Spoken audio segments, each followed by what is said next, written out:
Nah, tapi saya belum berhasil mendownload itu ya. Jadi ada yang namanya desain katalis. Ya, dia mempropos istilah itu, mempropos istilah desain katalis. Nah, dia juga merujuk pada peneliti sebelumnya yang mengatakan itu sebagai desain katalis. Apa itu desain katalis? Desain katalis itu ya mungkin peran Bapak Ibu semua dalam organisasi. Ada yang kalau dalam hal ini dia orang luar. Nah, jadi bukan orang dalam, seseorang yang memang di-hire untuk melakukan percepatan inovasi. Katalis itu kan yang untuk mempercepat proses gitu ya. Nah, desain katalis ini berperan menerjemahkan dan menjadi fasilitator dalam proses itu tadi. Kalau kita lihat di sini, ini proses empati kan ya, observasi, menggali wawasan, memaknai. Ini proses empathize sampai menyusun strategi, itu artinya ya di keseluruhan proses design thinking. Nah, jadi desainer katalis adalah seorang desain yang mengintervensi proses. Nah, ini kita melihat peran kita di situ ya.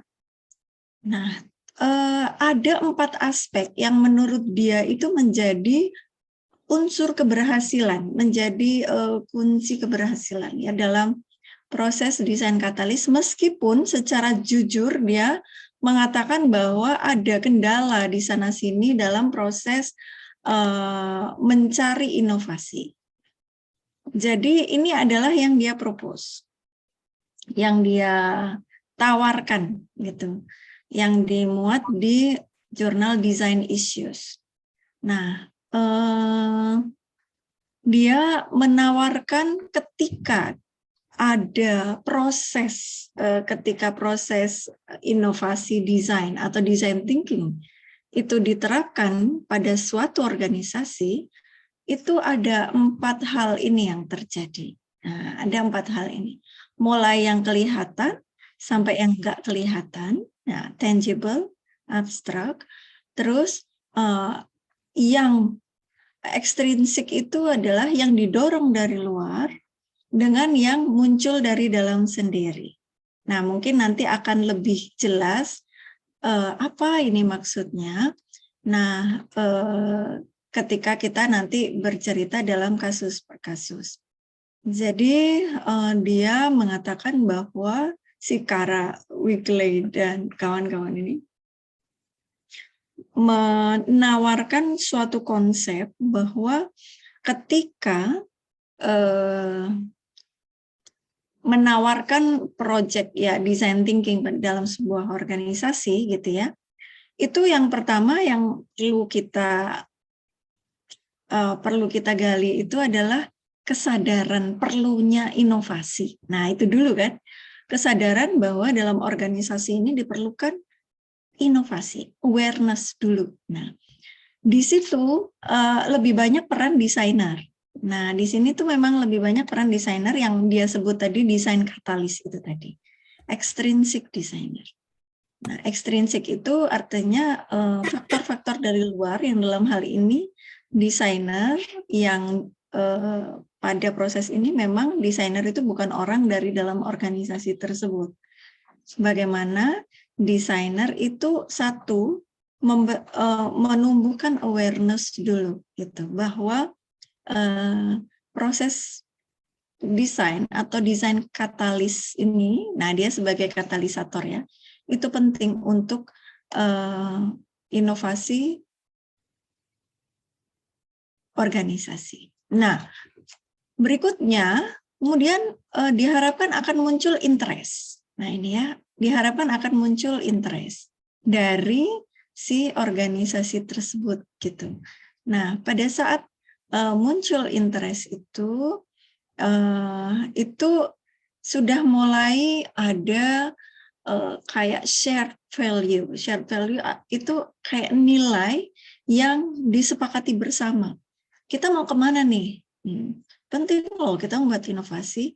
Oke, terus kita mau kemana? Nah, itu yang penting untuk bisa terukur, ya terukur atau apa ya, bisa dilihat gitu ya, kira-kira apa perbedaannya sebelum dan sesudah. Nah, kemudian kalau dia awareness itu dia tahu, sadar, mulai perhatian, interest dia mulai tertarik. Nah, desire dia mulai muncul keinginan. Nah, harapannya ada action. Nah, action itu tentu saja sifatnya intrinsik ini dari dalam mereka sendiri gitu. Jadi desire dan action ini adalah kuadran yang banyak dipengaruhi oleh yang paling banyak berperan itu justru dari dalam organisasi itu sendiri. Nah, pokoknya intinya ini yang dia lakukan. Kemudian ini adalah beberapa studi kasus yang sudah dikerjakan di beberapa perusahaan. Ini pekerjaan panjang, Bapak Ibu. Ini mulai tahun 2013 ya, sampai paper ini terbit kalau nggak salah tahun 2021 ya. Nah, artinya pekerjaan bertahun-tahun, dia mendapatkan beberapa proyek di banyak tempat, mulai dari industri penerbangan, industri organisasi ya. Kalau di sini mungkin panti jompo gitu ya. Nah, kemudian C ini kayak di tempat Pak Dedi nih mungkin ya, energy distribution. Nah, kemudian ada di perusahaan lighting, ada di perusahaan tirai ya, vertical blinds ya, tirai. Nah, kemudian ada packaging, bukan packaging ya, selongsongnya peralatan elektronik dan di perusahaan mining. Nah, fokusnya macam-macam yang kalau di perusahaan transport atau di ini kayak di Garuda seperti itu. Nah, itu dia fokusnya pada digital strategi, bagaimana membuat apa itu namanya, mengaplikasikan ya, membuat transformasi digital pada suatu organisasi. Nah, sedangkan yang di Age Care ini banyak terkait dengan peraturan tentang bagaimana panti jompo itu dikelola oleh pemerintah gitu ya. Nah, itu yang ternyata menyebabkan panti-panti jompo itu tidak bisa sustain gitu. Ya bagaimanapun juga kan butuh dana gitu ya. Nah, bagaimana supaya fokus itu tidak hanya kepada para pasien atau para lansia yang menjadi end user dalam hal ini, tetapi juga harus diperhatikan bagaimana para pendamping atau para volunteer gitu ya. Kalau di negara maju, kebetulan ini kasusnya di Australia semua, di negara maju itu bagaimana supaya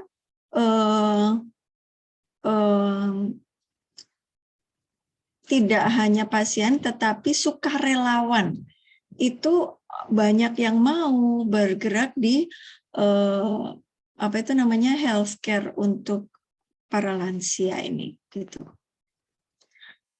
Kemudian ada kasus di infrastrukturnya perusahaan energi gitu.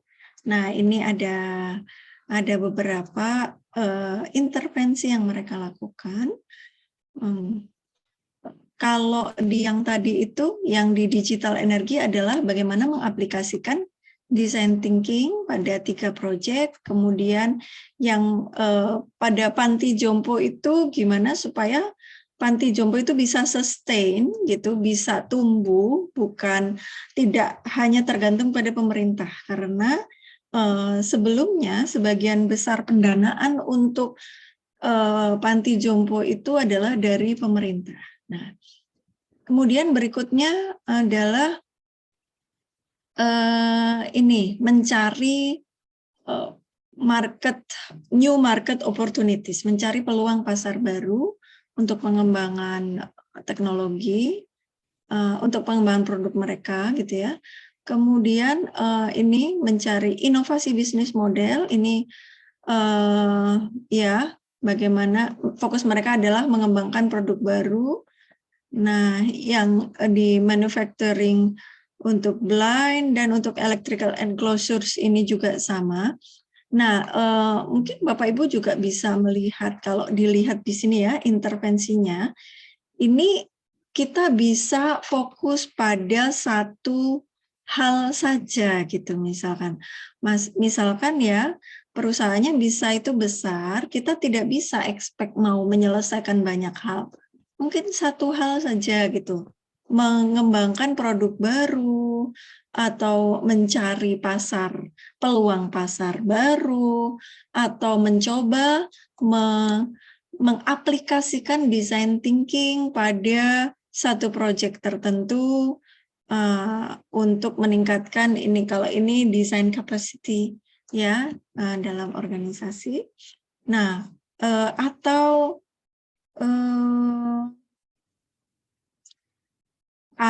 ini butuh bantuan untuk mengembangkan satu produk baru yang berbasis pada kebutuhan konsumen. Kalau yang ini pengembangan produk dengan design thinking approach, dan yang terakhir adalah bagaimana perusahaan manufacturing di bidang mining itu menanggapi disrupsi di industri ya. Nah, ini memang kelihatannya global ya, seeking assistance to innovate for growth in dynamic environment. Nah, ini beberapa cerita detailnya gitu ya tentang case-case tersebut gitu. Jadi pada kasus A, si desain katalis ini terlibat dalam pengembangan strategi digital untuk bandara sebagai sarana diseminasi desain di seluruh departemen di bawahnya. Artinya semua orang itu diminta mendesain bersama. Pada waktu itu proyeknya itu seperti itu. Bagaimana supaya semua pihak di bandara di bandara ya, di industri penerbangan ya, itu terlibat dalam proses desain. Nah, gitu. Yang pertama, ingat yang tadi ya Bapak Ibu ya, ingat ini. Nah, ingat ini awareness, interest, desire, action. Nah, bagaimana awareness itu dibangun?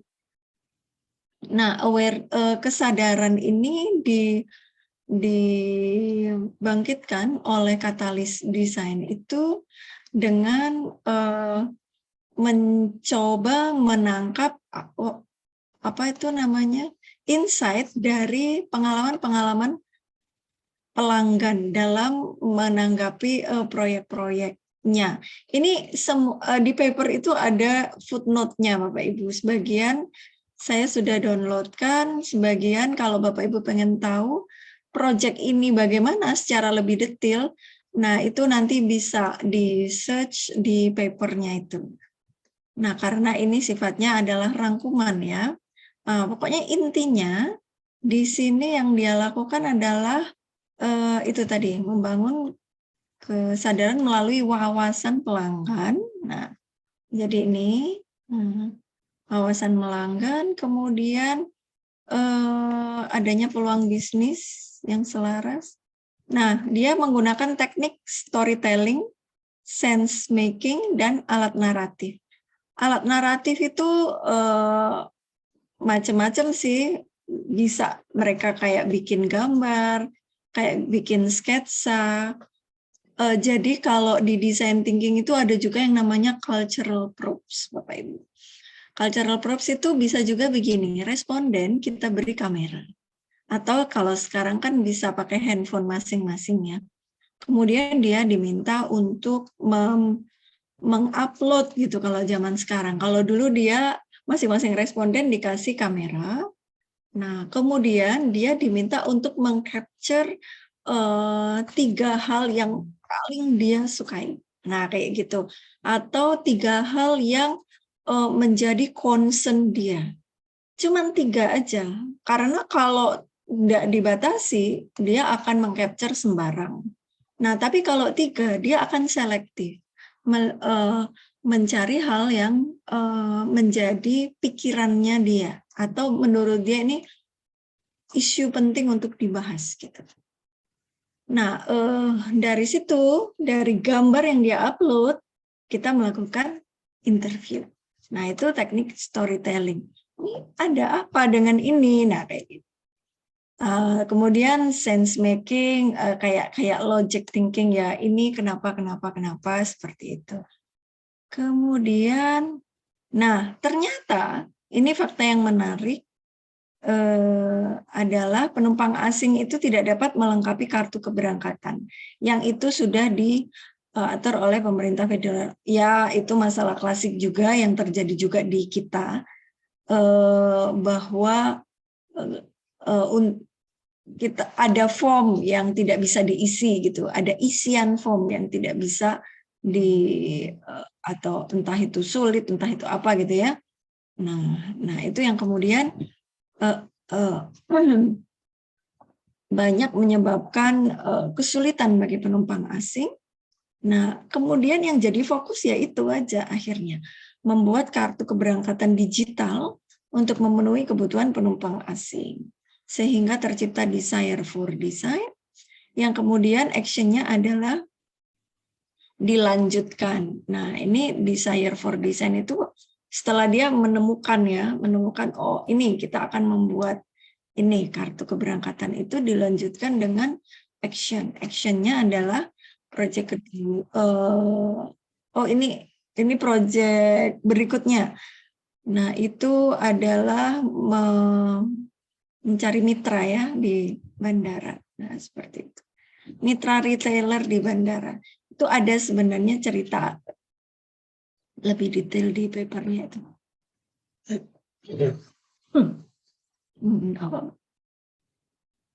Berikutnya adalah ini aged care provider.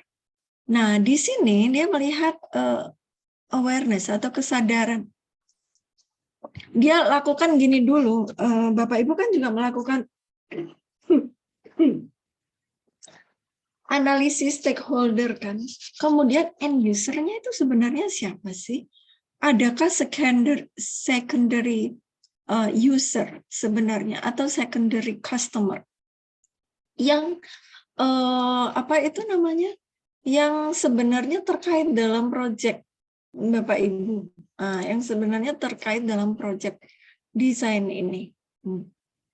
Kemudian dari sini dilakukan dulu studi segmentasi pelanggan. Nah, setelah itu dilakukan workshop ya, sebenarnya di workshop itu ada juga yang namanya role play. Role play itu begini Bapak Ibu. Bapak Ibu mengumpulkan, jadi kayak semacam FGD, tapi di FGD itu ada kayak role playing gitu. Masing-masing pihak itu mempresentasikan dirinya sendiri, terus nanti bisa gantian. Nah, supaya masing-masing stakeholder itu bisa saling berempati satu sama lain. Nah, misalkan begini, saya ngambil contoh misalkan proyeknya Bu Dian gitu ya.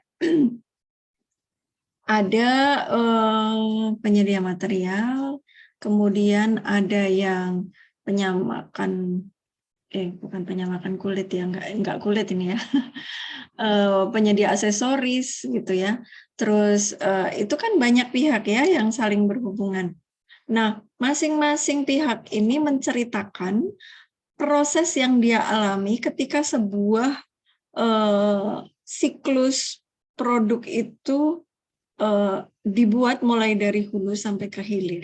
Nah, mereka role play. Jadi masing-masing orang menceritakan apa yang dia alami. Kemudian berikutnya, orang berikutnya juga menceritakan apa yang dia alami. Yang menarik adalah ketika itu ditukar gitu, yang ditukar. Jadi dia yang sebelumnya jadi supplier itu act as dia itu retailer. Nah, misalkan kayak gitu. Itu ditukar supaya punya jarak dengan apa yang selama ini dia lakukan, sekaligus bisa ada shared value, ada apa ya? saling memahami value satu sama lain, saling memahami kekurangan satu sama lain, dan kelebihannya, dan bagaimana mereka bisa nanti bekerja sama. Nah, itu ada juga teknik role play seperti itu. Nah, di sini ada workshop-workshop yang dilakukan bersama para lansia. Ini project agak besar ini, sampai 1000 kok ininya respondennya, dan agak lama juga di beberapa tempat, kayak 2 tahunan gitu loh untuk project ini. Nah, sampai kemudian ada bisnis model, ada startup di bidang ini yang kemudian berhasil dibuat. Nah, itu nanti akan kita bahas lagi. Nah, yang berikutnya adalah energi distributor ini. Jadi pokoknya secara singkat ya, dia itu ya sekali lagi ya, khas design thinking, dia wawasan pelanggan gitu ya, melibatkan organisasi, tanggapan pelanggan gitu, yang kalau bisa dilakukan oleh orang yang levelnya udah manajer gitu ya, yang di level pimpinan gitu ya. Nah, kemudian kita lihat berikutnya. Saya nggak tahu, kayaknya di Indonesia ini juga terjadi gitu, karena dia mengatakan bahwa hambatan dalam organisasi salah satunya adalah struktur dan hierarki organisasi yang sangat kaku. Tidak ada keinginan langsung dari manajemen, tidak ada arahan maksudnya, tidak ada penggerak budaya, itu maksudnya ya culture dalam organisasi, struktural dan eksternal seperti itu tidak ada. Nah, itu adalah tantangannya. Nah, kemudian pendekatan tatap muka itu maksudnya ya offline gitu loh. Kayak FGD, interview, itu kan offline ya. Untuk mendapatkan ini dari pelanggan gitu ya. Nah, tetapi si Kara dan teman-teman ini mengatakan bahwa mereka telepon dan skrip dari telepon aja udah cukup gitu. Nah, itu yang dia anggap itu sebagai sebagai tantangan. Ini tertarik pada masa depan daya baterai dan isu resiko pelanggan yang jaringannya terputus. Inferensi berakhir tanpa mencapai desire. Nah, itu ya dia sampaikan begitu, tidak selamanya berhasil memang. Tapi yang penting adalah kita lihat yang berhasil yang bagaimana, yang tidak berhasil itu yang bagaimana. Kemudian lighting manufacturer ya, ini dia pengen shifting pelanggan, shifting target pasar. Awalnya dari target pasar yang marginnya rendah ke pelanggan yang lebih menguntungkan, itu maksudnya ya mungkin yang dari middle low ke middle high gitu. Nah, kemudian fokusnya di situ. Oke. Berikutnya adalah ini.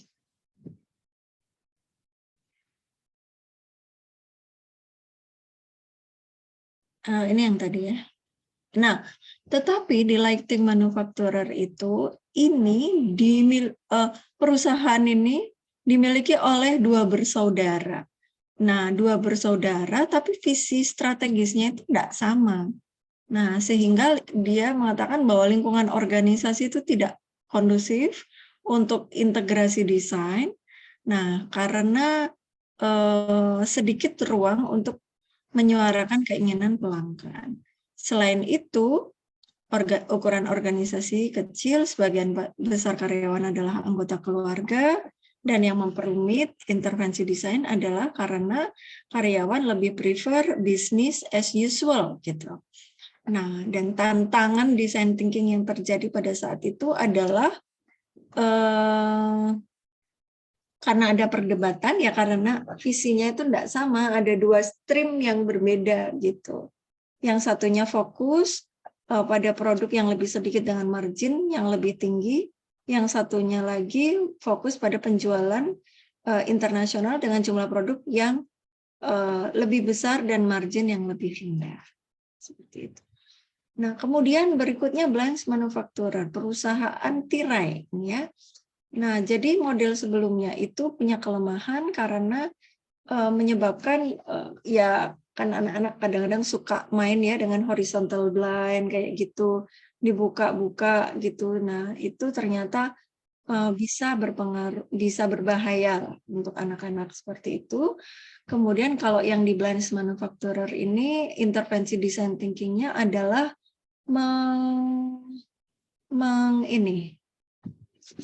mencoba mengembangkan produk yang berpusat pada manusia.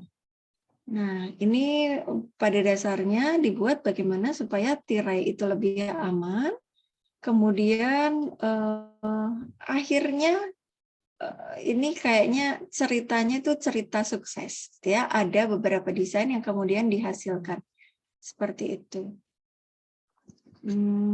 Dan dilakukan workshop-workshop juga. Nah, terus yang di perusahaan elektrik juga seperti itu.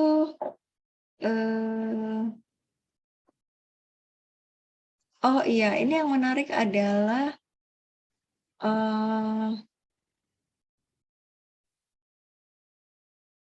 setelah ada pengungkapan, jadi begini, ada produk baru yang akan diluncurkan. Nah, kemudian produk baru itu di review ya, diteskan kepada pelanggan ya, kepada target buyer, target customer. Nah, kemudian ternyata produk baru itu tidak terlalu diinginkan, tidak memenuhi kebutuhan pelanggan. Nah, akibatnya kemudian peluncuran produk itu ditunda. Jadi sekali lagi sebenarnya kalau arahnya itu ke understanding user itu bisa dihindari gitu ya. Kemungkinan resiko yang akan terjadi terkait dengan produk kurang diinginkan itu bisa diminimalkan. Oke, kemudian ini di perusahaan manufacturing mining ini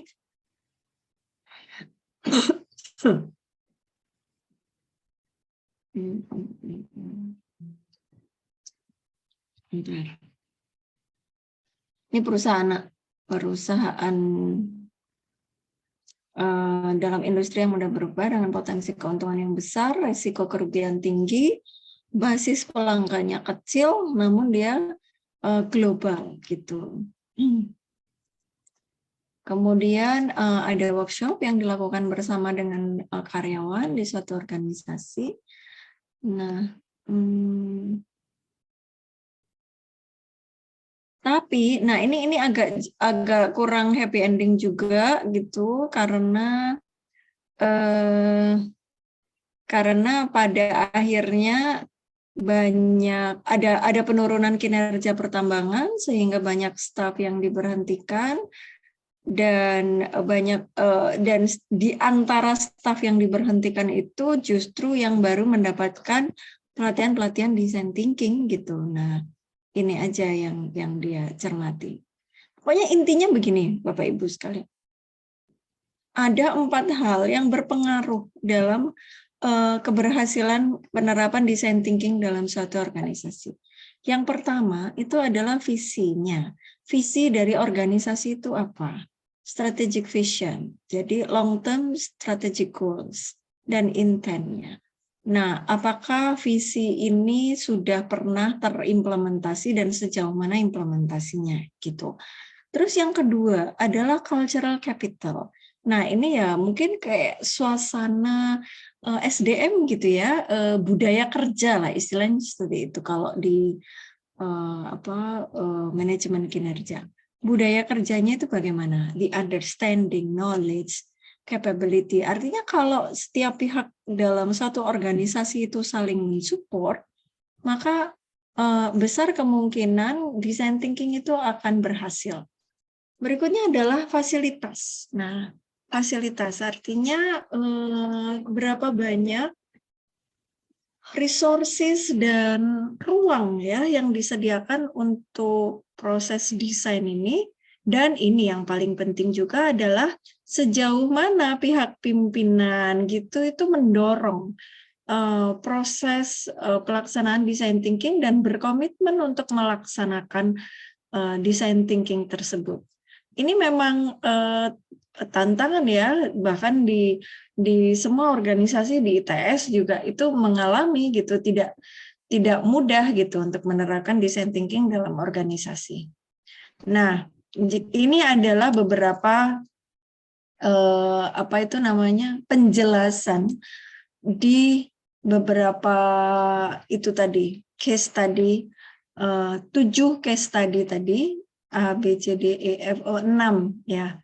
6 case study tadi ada beberapa penjelasan mengenai strategic vision-nya, facilities-nya, cultural capital-nya, dan bagaimana pihak-pihak yang ada di organisasi tersebut mensupport adanya desain katalis dalam organisasi mereka.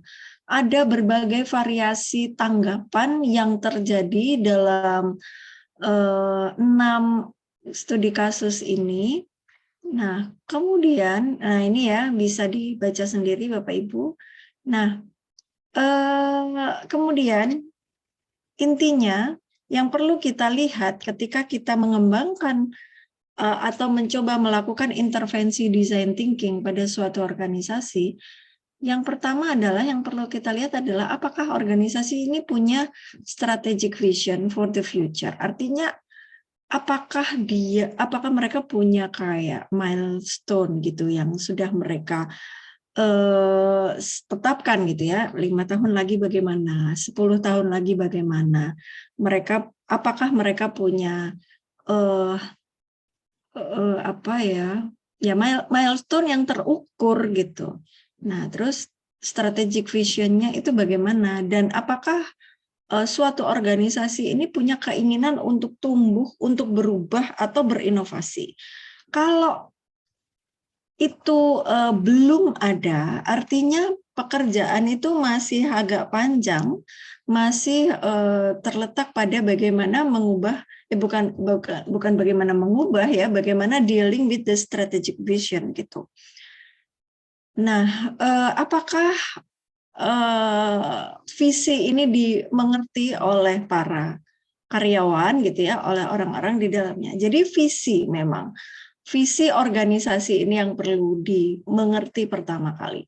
Berikutnya adalah fasilitas, sejauh mana ya mungkin kemudahan berkomunikasi satu sama lain, mereka biasanya berkomunikasi dengan apa, sejauh mana ya mungkin IT atau ruangan atau desain ruangan, bagaimana mereka berinteraksi satu sama lain itu difasilitasi oleh suatu organisasi tersebut gitu. Kemudian cultural capital, apakah ada budaya kerja yang baik, yang kondusif untuk munculnya kreativitas gitu, yang apresiatif, kondusif, saling membantu satu sama lain, saling menambahi, saling memperkuat. Nah, apakah ada situasi tersebut gitu? Nah, itu yang perlu dicermati juga. Dan apakah orang-orang yang ada di dalamnya itu punya kesadaran yang sama tentang pentingnya desain gitu, bahwa desain itu bisa menawarkan ini atau itu. Nah, seperti itu. Nah, kemudian ini yang tidak kalah pentingnya, bagaimana pihak manajemen itu mensupport gitu. Apakah ada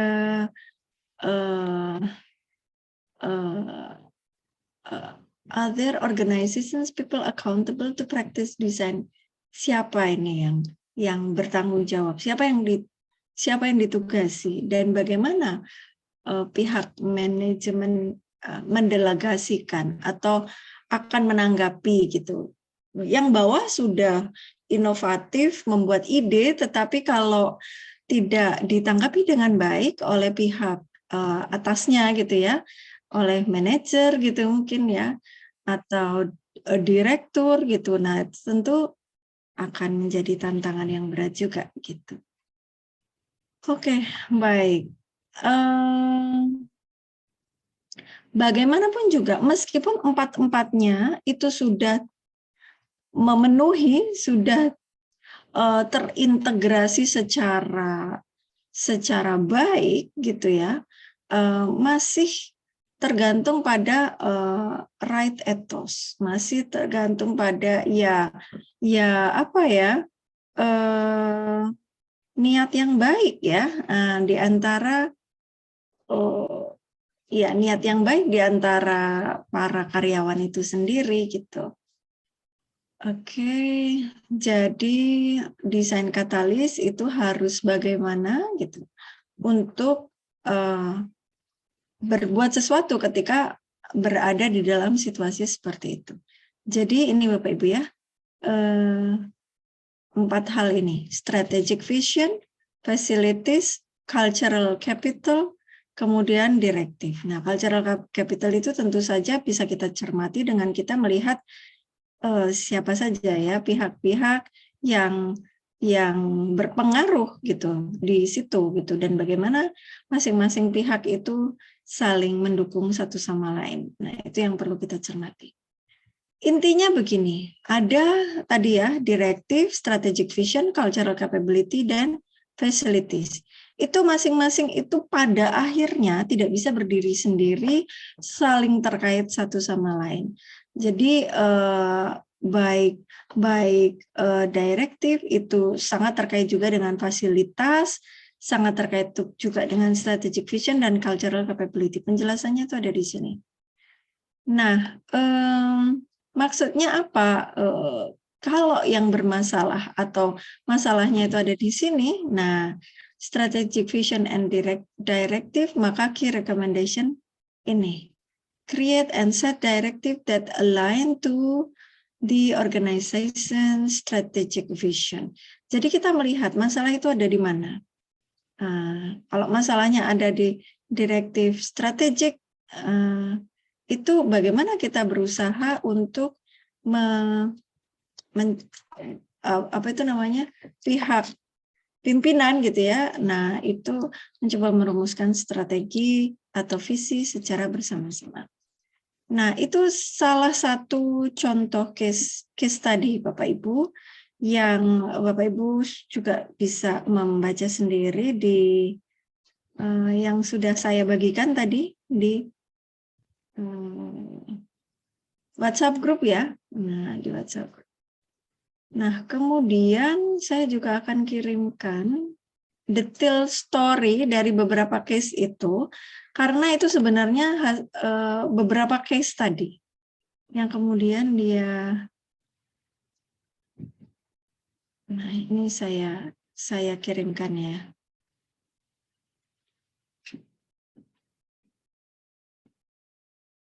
Mungkin ada yang nyantol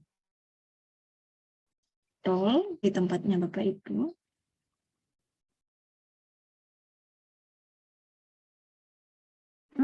Oke. Ya. Baik, mungkin Pak Agus bisa menambahkan atau menanggapi itu tadi Pak Agus, mungkin dengan pengalaman Pak Agus sendiri gitu ya dalam organisasi, terus tantangan menerapkan design thinking dalam organisasi. Pak Agus kan banyak pengalaman ini. Ya, kalau saya yang pertama ya, mungkin itu tadi segala sesuatu harus dimulai dengan awareness. Ya, jadi tadi kan ada awareness, kemudian interest, kemudian apa Bu yang ketiga? Desire, kemudian execution atau action gitu ya. Jadi memang itu kalau kita lihat di kenapa ada iklan, ya itu karena itu orang kenal dulu kan, ya. Jadi di level apa? Nah ini sekarang mau cerita media nih ya. Ini saya hubungannya sama branding, sama marketing ya. Ini kan manajemen juga gitu. Jadi penerapannya tuh kalau dari 4 tahap tadi, misalnya kita ngomong media ya, media itu sekarang ternyata ini dari hasil studi ya, orang itu mau melihat satu membaca katakanlah jurnal ya, itu hanya 7 menit. Jadi nggak bisa lagi orang the whole day baca buku ya kayak zaman dulu ya. Itu kayaknya sekarang udah nggak bisa ya. Jadi orang untuk mengcapture sesuatu tuh harus cepat ya, karena sekarang di era abundance of information ya. Jadi informasi itu sangat Information. melimpah, Betul. kebanyakan malah ya. Jadi kalau kita mencari satu subjek di dunia ini aja kita kebanyakan, dan akhirnya kita bingung sendiri.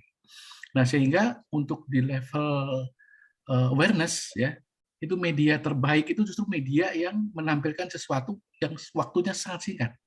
Nah, kira-kira apa? Yuk. Ya, kita kenal banyak nih ya, ada YouTube, ada Facebook, ada IG, ada apa?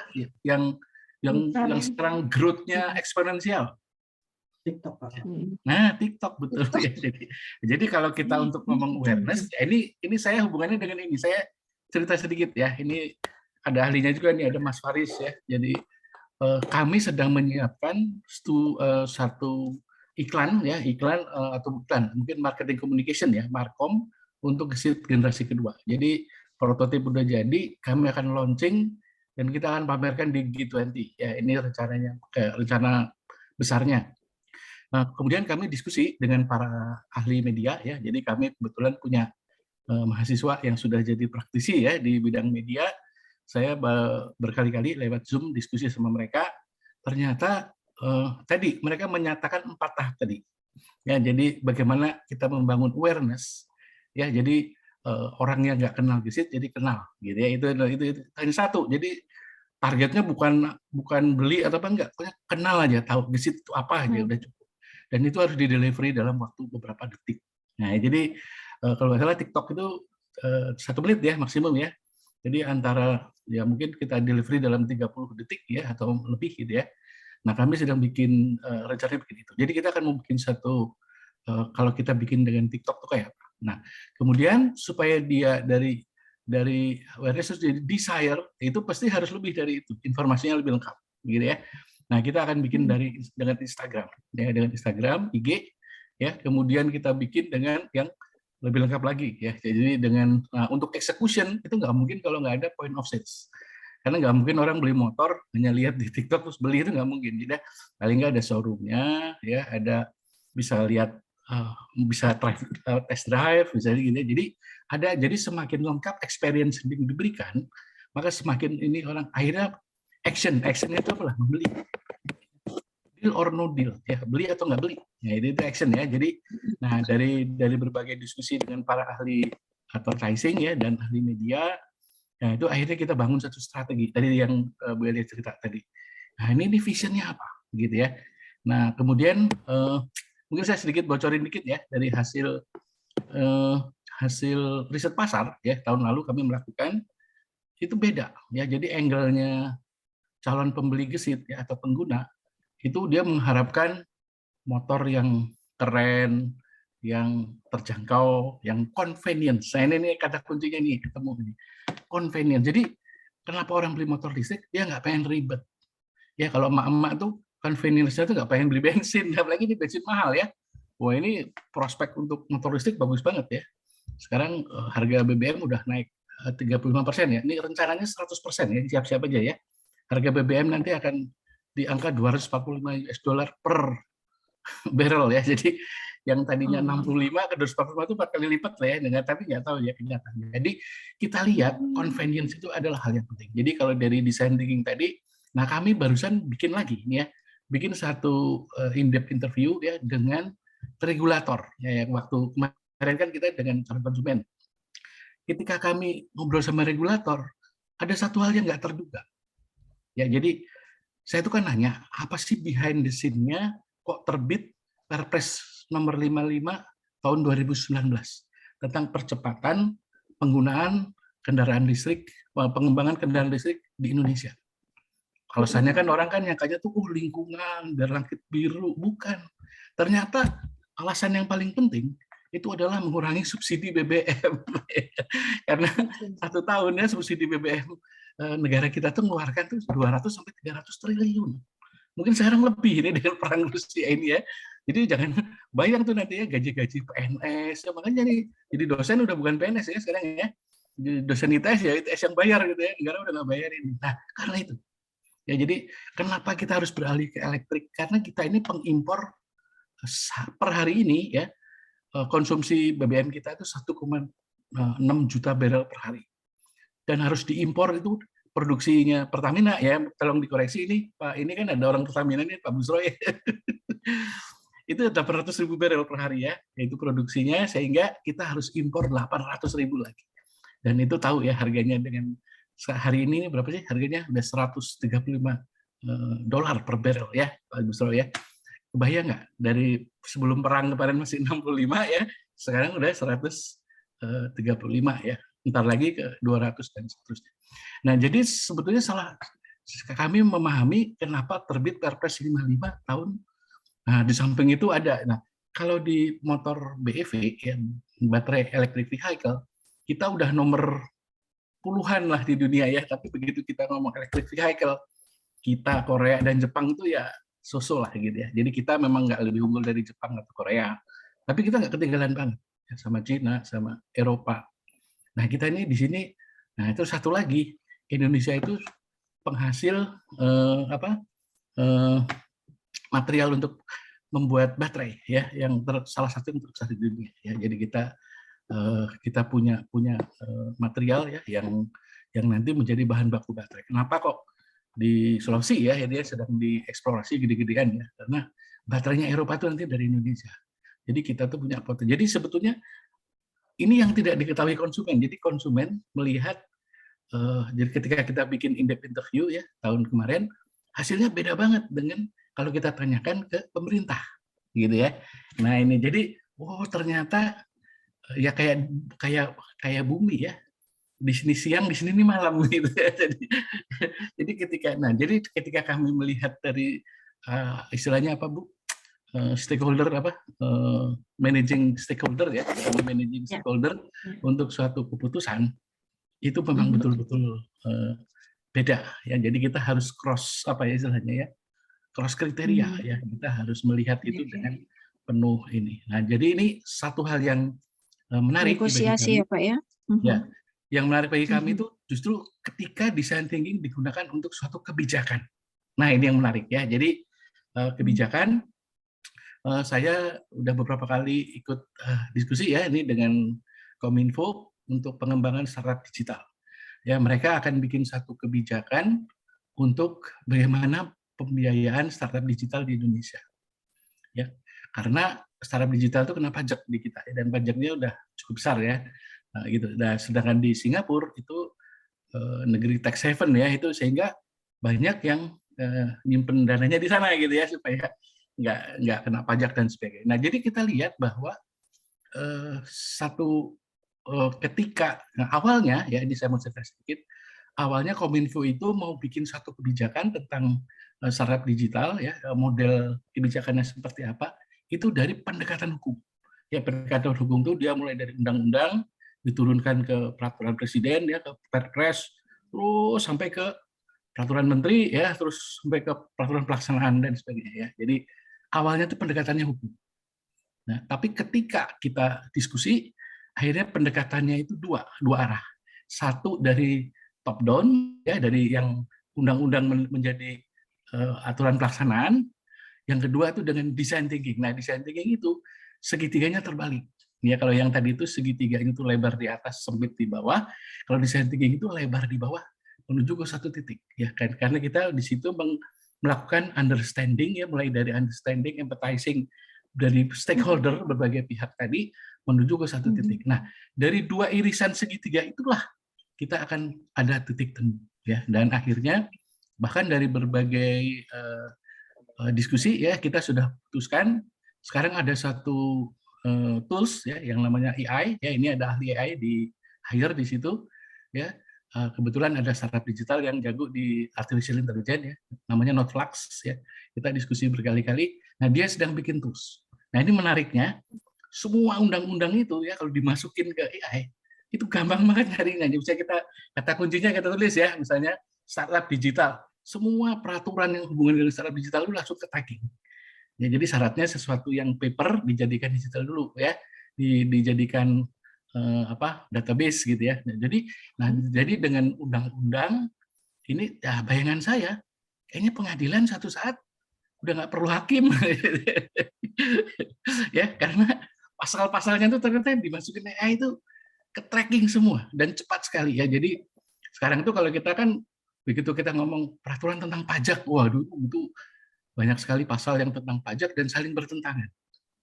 Nah, nanti ada caranya bagaimana supaya yang bertentangan itu bagaimana, mana yang derajatnya lebih tinggi ya. Jadi ada pendekatan yang melalui hukum ya, melalui perundang-undangan yang top down tadi, dan ada pendekatan yang design thinking. Jadi design thinking ini sekarang masuk ke kebijakan ya. Jadi ini hal yang mungkin kami juga masih belajar ya, masih baru gitu ya. Saya juga banyak surprise-nya ternyata ketika menggunakan design thinking untuk satu kebijakan. Ya, ini Bu, ini diskusi awal ya, yang mungkin sedikit juga buat teman-teman yang mau ikut. Ini yang FGD-nya diundur nih, yang buat kita ya, dan rencananya kita online. Jadi nggak jadi offline ya, tapi jadinya online. Tapi waktunya masih didiskusikan. Jadi mereka sedang menyiapkan sesuatu. Itu Bu, kurang lebih Bu. Jadi saya melihat design thinking kok bisa ya untuk untuk kebijakan ya, dan ini bagus ya, karena saya lihat betul-betul aspirasi insight ya dari stakeholder itu bisa kita tangkap dengan baik. Oke, saya kira itu aja Bu.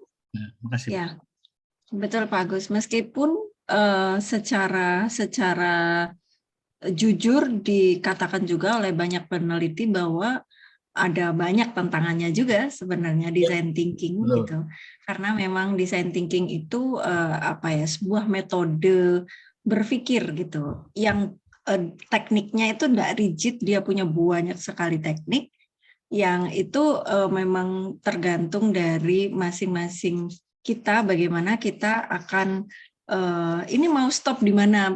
Persis kayak pertanyaan Pak Dedi beberapa minggu yang lalu, ini mau stop kapan gitu ya, atau kapan ada kalanya kita mengkombinasikan antara design thinking dengan teknik yang lain yang mungkin lebih rigid. Nah, itu kaitannya dengan presentasi malam ini. Mas Ferdi itu nanti akan presentasikan mengenai Scrum ya, Mas Ferdi ya. Boleh saya nambahin dikit ya? Oh iya, silakan. Tadi betul, jadi tidak berarti bahwa design thinking bisa menyelesaikan semua masalah, tidak. Nah, kelemahan design thinking saya mau cerita ini justru dari diskusi sama teman-teman Kominfo ya. Kelemahan design thinking itu kita peroleh karena design thinking itu subjektif. Jadi kalau didekati dengan orang-orang yang kuantitatif pasti keberatan ya, karena ini kan ekspresi ya, jadi ekspresi orang dalam menangkap insight tadi ya, itu tuh subjektif ya, jadi satu. Nah, supaya dia menjadi objektif ya, design thinking itu harus disertai satu metode lain, yaitu dengan survei ya. Jadi misalnya semua pertanyaan yang kita buat di design thinking, di in-depth interview ya, kita tanyakan juga lewat Google Form dengan N yang lebih besar. Misalnya design thinking-nya kita pakai N-nya 20 ya, 20 orang gitu ya, stakeholder-nya semua 20 orang, kita in-depth interview 3 jam ya, kalau nggak salah ID itu kan 3 jam ya. Itu kan udah lumayan tuh, 20 kali 3 jam ya, udah 60 jam gitu ya, kalau ngabisin waktu gitu ya. Kemudian kita olah itu pun sudah sangat banyak. Nah, tetapi pertanyaan yang sama kita bikin di Google Form, ya, kita sebar ke N-nya minimum 300. Nah, nanti hasilnya dilihat. Jadi sebetulnya arahnya, indikasinya kita dapat dari design thinking. Tapi validitasnya itu kita bisa dapatkan dari yang kuantitatif. Jadi ini ada satu teknik bagaimana supaya design thinking ini tidak terlalu subjektif, karena ini kritiknya selalu itu. Ini subjektif, ini kan pendapatnya, nah gitu ya. Tapi ketika subjektif itu yang ngomong banyak, itu jadi objektif gitu ya. Nah ini hanya banyaknya design thinking, kita nggak mungkin ya melakukan design thinking untuk 100 orang misalnya ya. Welia waktu kita bikin yang untuk gesit aja berapa itu ya, 30 ya, kita udah kewalahan gitu ya. Ya sampai 30 ya waktu itu ya, saya masih ingat berapa, 27 ya masalah. Itu kita ngitungnya udah 3 bulan ya untuk mendapatkan ya. Jadi sehingga memang itu tadi. Jadi satu yang subjektif itu ketika itu diulang dengan pendapat-pendapat yang sama itu menjadi satu subjektif. Jadi Mm-mm. kualitatif aja nggak cukup, harus ada kuantitasnya. Kuantitas aja nggak cukup, harus ada kualitasnya. Gitu. Kira-kira gitu. Makasih, Bu. Ya, baik. Baik, terima kasih Pak Agus. Memang saling melengkapi ya, karena selama ini yang digunakan itu hanya kuantitatif saja. Nah, ternyata kuantitatif itu juga nggak cukup gitu, karena tidak bisa menggali sebenarnya perasaan orang itu bagaimana. Nah, ini sehingga di situ ada design thinking. Tadi sebenarnya ada yang angkat tangan, ada Pak Dedi, ada Mbak Irba. Nah, ini monggo, siapa dulu? Ya, izin Bu, saya pikir tadi Mbak Irba dulu Ya, saya. monggo. Oh ya wes. Ya Bu, ini tadi saya menarik tentang desire ya. Kenapa dari 4 itu yang dipilih katanya itu adalah desire? Apakah nanti saya takutnya gini Bu, Pak Agus, Bu Elia, ketika kita menyusun sebuah proyek inovasi dengan design thinking dan ada muatan desire, gimana kita bisa mengukur visionarisnya sampai mau 5 tahun atau mau 10 tahun gitu ya, karena bisa jadi khususnya teknologi sifatnya yang berbasis teknologi itu sangat ini banget, mungkin case-nya sama yang kayak di GE atau Siemens kemarin Bu ya. Kita mau teknologi 5 tahun ke depan sama teknologi 10 tahun ke depan itu bisa jadi desire-nya itu berbeda dan desainnya juga berbeda. Nah, itu cara menemukannya bagaimana Bu Elia, Pak Agus? Makasih. Itu harus dijawab oleh dua pihak itu, Pak. Jadi itu kan proses negosiasi ya, negosiasi di antara pihak-pihak yang ada di situ gitu. Dan desire itu juga memang harus dari mereka sendiri. Jadi kalau kita lihat yang tadi di bagan itu, di kuadran itu ada di daerah intrinsik, artinya desire itu kalau ya kayak kita lah, kita sebuah keputusan yang sifatnya top down, kemudian orang yang ada di bawahnya itu tidak punya ownership terhadap program tersebut, nggak punya desire untuk melaksanakan program itu, kecil kemungkinan program itu akan berhasil dengan baik. Jadi sebenarnya yang penting itu ketika kita punya suatu program, punya visi, itu kita berusaha bagaimana supaya orang yang ada di bawah itu juga punya desire untuk mewujudkan visi itu. Nah, terus ini harus bagaimana? Harus 5 tahun atau 10 tahun? Mungkin kalau di energi yang itu sangat dynamic, mungkin nggak sampai 5 tahun gitu ya. Nah, itu yang saya sendiri juga tidak bisa menjawab, itu sangat tergantung oleh konteksnya masing-masing, Pak Dedi. Mungkin Pak Agus mau menambahkan, Pak Agus? Cukup, Bu, cukup. Oke, Terima kasih. Begitu kira-kira Pak Dedi ya. Nah, Mbak Irba gimana? Iya, mohon izin bertanya Bu Elia dan Pak Agus. Tadi kan sempat dibilang bahwa design thinking ini untuk yang terakhir tadi itu Bu, tetap harus ada data kualitatif. Kalau misalnya memang Kuantitatif. Kuantitatif dan didukung dengan data kualitatif. Nah, saya kebetulan juga nyambung dengan tesis saya, Pak. Jadi saya ingin menanyakan apakah kualitatifnya ini instrumennya serupa dengan pertanyaan kuantitatifnya itu tersebut. Nah, untuk prosesnya kira-kira seperti apa? Dan apakah mungkin jika misal hasil kualitatif itu ditanyakan ke misal sampel beberapa orang dan ditanyakan sebagai bentuk konfirmasi ulang atas data kuantitatif yang sudah didapat dari deep interview itu tadi. Kira-kira seperti apa, Pak? Karena saya kebetulan nyambung sih, Pak, ini tadi. Ya, betul. Ya, jadi ini kasih contoh langsung ya. Jadi ketika kami bikin in-depth interview, kita tuh mendapatkan apa faktor-faktor yang menentukan orang tuh membeli sebuah sepeda motor listrik, karena itu paling penting kan. Jadi dari kita bikin awareness, kemudian desire ya, kemudian sampai dengan action gitu ya. Desire, action. Nah ya itu kan artinya kan actionnya itu yang paling penting. Jadi keputusan membeli ya kan tujuannya itu. Nah sehingga kita mencari apa tujuan akhirnya kita tanyakan di dalam design thinking, ya, yaitu kita misalnya gini, apa di dalam pertanyaan design thinkingnya itu ya, apa faktor-faktor apa yang membuat Anda membeli sebuah sepeda motor? Itu pertanyaan nomor 1. Dan langsung keluar kan, ini itu. Nah, ketangkap tuh dari berbagai itu ternyata nomor 1 tuh brand. Ya ini ya hasil studi kita ya. Yang kedua itu harga, nomor 3 itu desain, nomor 4 itu adalah performance, nomor 5 itu fitur, nomor 6 itu adalah after sales. Ya, jadi ada 6 faktor yang menyebabkan orang itu membeli sebuah sepeda motor. Nah, itu baseline kita. Nah, kemudian di dalam design thinking, setiap faktor itu dikuliti, ya, ditanyain why gitu ya, sehingga nyabang lagi, banyak banget gitu.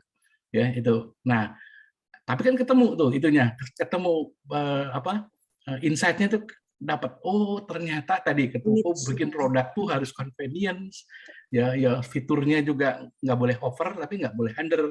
Nah, kalau di desain thinking kita bisa tahu fitur itu apa, fitur itu ini itu kita banyak banget fitur, terus ayo kamu pilih 5 fitur yang kamu inginkan. Nah, kita ambil tuh digeret-geret ya pakai Miro itu ya ke kotak. Nah, dari situ ketemu, oh fitur yang diinginkan tuh ternyata ini. Kalau nggak kita lakukan dengan design thinking itu nggak teridentifikasi. Ya. Nah, kemudian dari apa yang kita tanyakan di design thinking itu kita tanyakan dengan Google Form. Tapi pertanyaannya udah sederhana, udah nggak underdraft ya. Jadi kita nanya tentang aspek-aspek itu. Ya, misalnya aspek apa yang menentukan Anda ini. Oh sekian persen jawab ini, sekian persen jawab ini gitu ya. Nanti keluarnya bar chart. Keluarnya quantity. Nah, kita lihat, nah, sejalan atau enggak? Ya, tapi 90% lebih itu sejalan. Ya, ada yang enggak sejalan, ya. Ya itu jadi ada juga yang enggak sejalan. Nah, itu nanti tapi memang enggak apa-apa ya. Jadi enggak mungkin juga persis sejalan. Tapi kalau kita melakukan desain risetnya itu benar, itu enggak jauh beda. Ya, nah, terus satu lagi.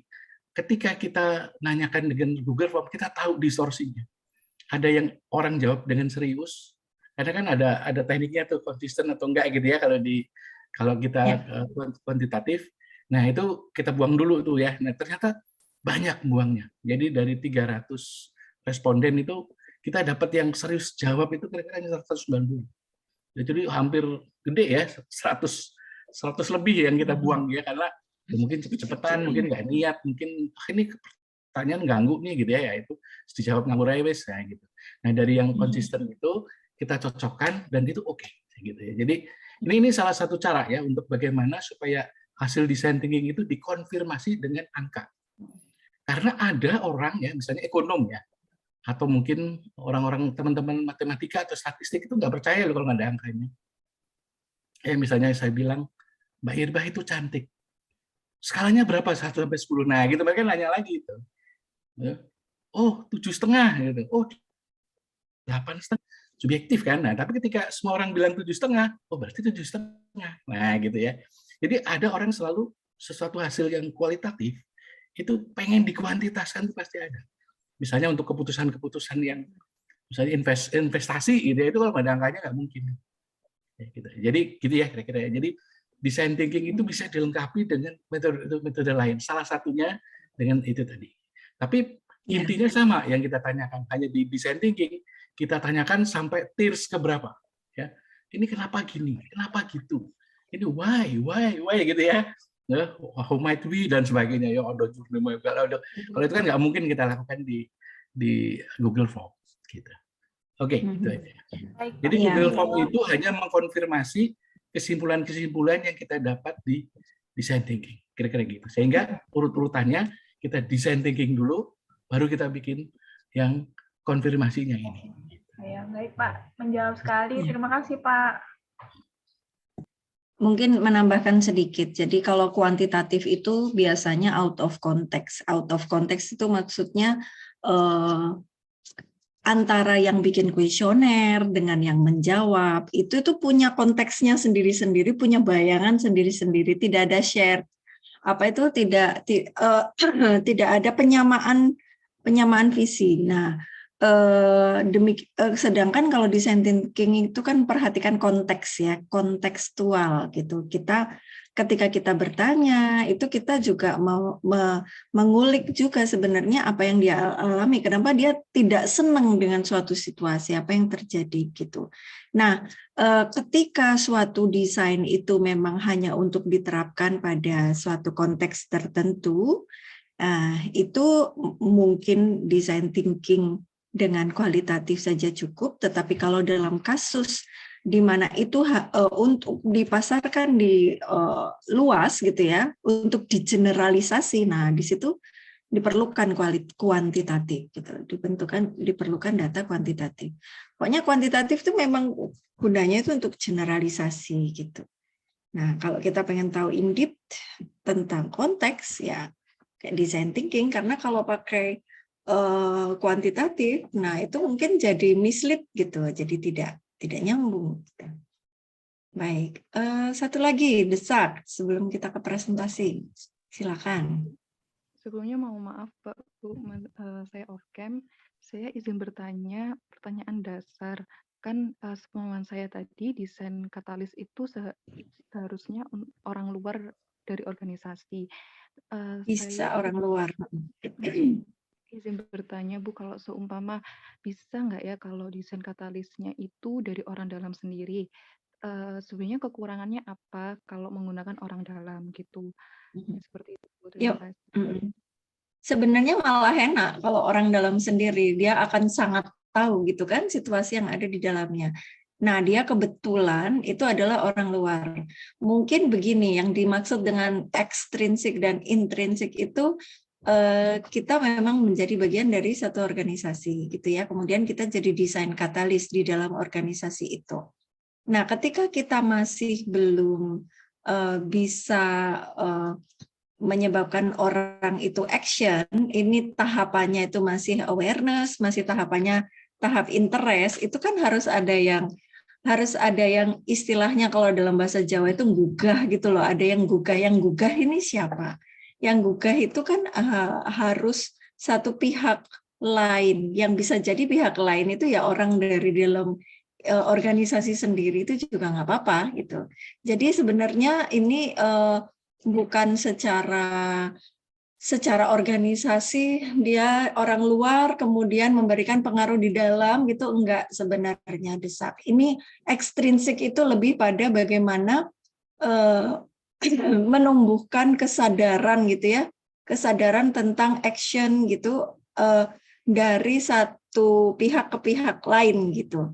Nah, ini kan berarti ada yang belum sadar, kemudian ada yang menyadarkan. Nah, yang menyadarkan inilah yang kemudian disebut sebagai yang ekstrinsik itu tadi, karena harus ada yang lain gitu ya, untuk memberikan pengaruh gitu.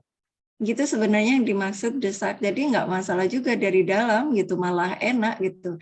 Tapi dia kan harus menumbuhkan kesadaran itu tadi, makanya ekstrinsik masih. Tapi kalau orang-orang sudah punya ini yang sama, visi yang sama, keinginan yang sama, nah itu berarti sudah intrinsik, sudah pengen sampai ke action. Bagaimana, Desak? Baik Bu, terima kasih. Ya, mungkin sementara itu ya. Ini kita langsung ke sesi berikutnya ya. Kita mencoba saling mencari inspirasi gitu dari Irbah, Dendi, dan Pak Ferdi. Silakan, ini siapa yang duluan? Irbah, Dendi, dan Pak Ferdi, siapa dulu? Monggo. Mungkin boleh saya dulu, Bu. Boleh. Mungkin 10 menit gitu ya, cukup ya? Ya. Ya. Bu, izin saya. Sebentar. Iya, silakan.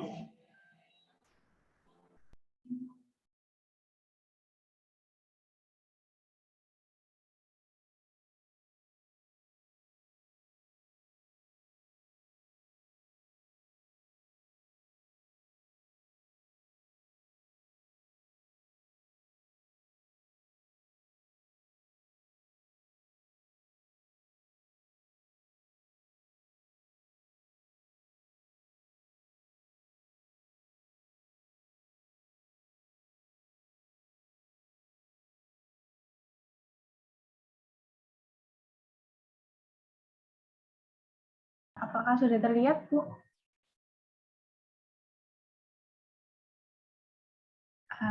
Jadi untuk progres saya ini kemarin alhamdulillah sudah di tahap seminar proposal, Bu. Jadi untuk tujuannya ini dari proyek desain inovasi saya ini untuk mengidentifikasi perilaku dan kebutuhan wisatawan bahari dengan merekomendasikan model pengembangan produk yang dapat memprioritaskan kebutuhan wisatawan untuk hunian wisata lepas pantai dengan studi kasus Ocean Farm ITS. Metode pengumpulan datanya melalui pendekatan kualitatif dengan site visit dan deep interview kepada wisatawan dan design thinking dan dianalisis dengan affinity diagram. Untuk kontribusi manajerialnya sendiri, hal ini dapat digunakan dalam perencanaan kebutuhan untuk mendapatkan definisi produk dan kebutuhan intisari kebutuhan wisatawan melalui metode design thinking-nya sendiri. Nah, ini beberapa latar belakangnya.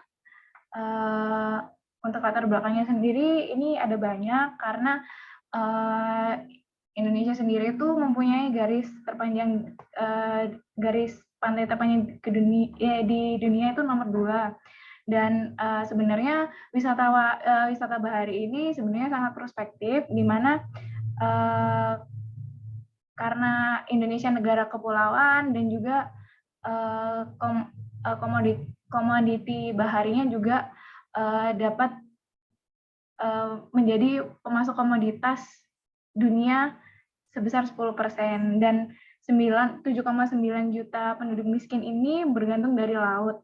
Dan Indonesia sendiri merupakan salah satu negara yang bergantung kepada protein hewani dengan 54% itu bergantung dari ikan di laut gitu. Nah, ini Irba yang itu bisa di skip aja. Oh ya. Langsung ke ininya aja ya, Bu ya. Mungkin ke studi ini ya, Bu ya. Kajian teorinya ya, Bu ya. Boleh. Ya. Jadi sebenarnya untuk Ocean Farm sendiri ini sebenarnya adalah bangunan apung, di mana bangunan apung ini sebenarnya termasuk dalam klasifikasi kapal. Nah, jadi untuk persyaratan dari bangunan apung sendiri ini harus mempunyai furniture yang simetris dan disarankan berbentuk dom. Maka dari itu untuk existing-nya ini kita menggunakan model seperti ini. Nah, selain itu ada beberapa banyak keuntungan dari penggunaan struktur apung karena tidak perlu menggunakan fondasi, ramah lingkungan, mudah dan cepat karena menggunakan metode perakitan, tahan terhadap gempa, dan mudah dipindah maupun diperbaikin. Nah, jadi untuk kondisi existing-nya ini Ocean Farm ITS, jadi ini tuh hybrid antara struktur keramba jaring apung lepas pantai yang mempunyai fungsi untuk budidaya ikan dan akomodasi pengunjung. Nah, kondisi existing-nya kira-kira seperti ini, di mana kita bisa lihat di layout-nya ini adalah hybrid rumah apung dan keramba jaring apung tipe submersible. Jadi hanya separuh bagian dari bangunan yang tercelup di air. Nah, rencananya ini merupakan pengabdian masyarakat untuk budidaya ikan tuna pelagis yang dapat menampung 40 ekor ikan tuna dan mempunyai fasilitas lobi, restoran, area publik, dan hotel. Gitu. Nah, rencananya saya akan menggunakan design thinking dengan dengan design thinking ini dengan benar-benar melibatkan kebutuhan pengguna dari hotel dan wisatawan bahari yang berkunjung ke Ocean Farm itu sendiri. Nah,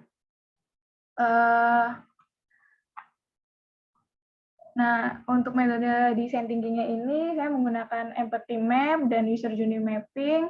Ini digunakan untuk mendapatkan suatu respon dan interaksi dan aktivitas serta pain and gain dari pengguna itu sendiri, mengapa mereka eh, mengapa, apa yang kurang, dan apa yang dapat membuat user itu senang. Lalu value proposition canvas di sini digunakan dalam tahap define, di mana nanti value dari Ocean Farm ini akan dicocokkan dengan customer profile-nya, di mana kita juga akan mencari segmen mana yang sekiranya dapat fit di tengah-tengah untuk menjadi wisatawan potensial di Ocean Farm itu sendiri.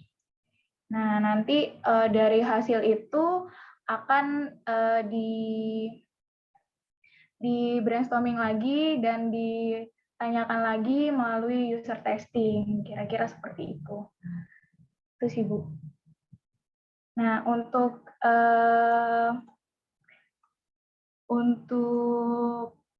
metode pengumpulan datanya, seperti yang saya bilang tadi, yang pertama awalnya mungkin agak berbeda, makanya tadi saya nanya ke Pak Agus, karena saya awalnya menggunakan survei kuesioner. Jadi saya kuesionernya malah di depan untuk mendapatkan sebaran data.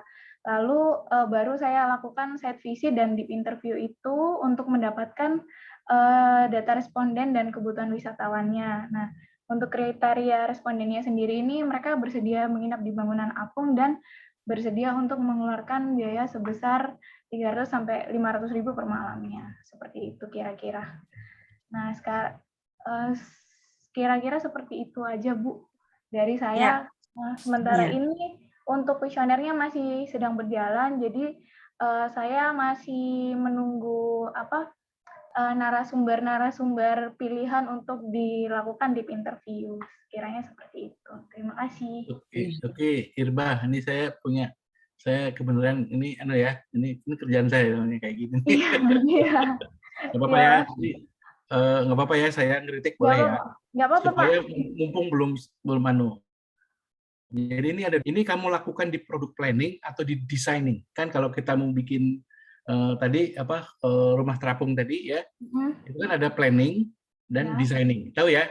Kamu interior ya, interior design ya? Iya, nah, ini interviewnya di tahap planning atau di tahap designing? Itu dulu dijawab. Jadi sebenarnya untuk tahap planningnya itu kan sudah ada, jadi sebenarnya desainnya udah ada, Pak. Namun dirasa karena hal ini masih belum memfasilitasi kebutuhan pengguna, akhirnya karena MMT sendiri juga harus ada kontribusi untuk manajemennya, jadi saya mencari strategi seperti apa kira-kira yang dapat rekomendasi yang bisa digunakan untuk Ocean Farm-nya untuk berkembang lebih lanjut seperti itu, Pak. Karena kalau untuk planning-nya sendiri itu karena waktu di planning itu landasan salah satu alasan kenapa saya melakukan ini karena waktu di planning kemarin itu belum ada landasan.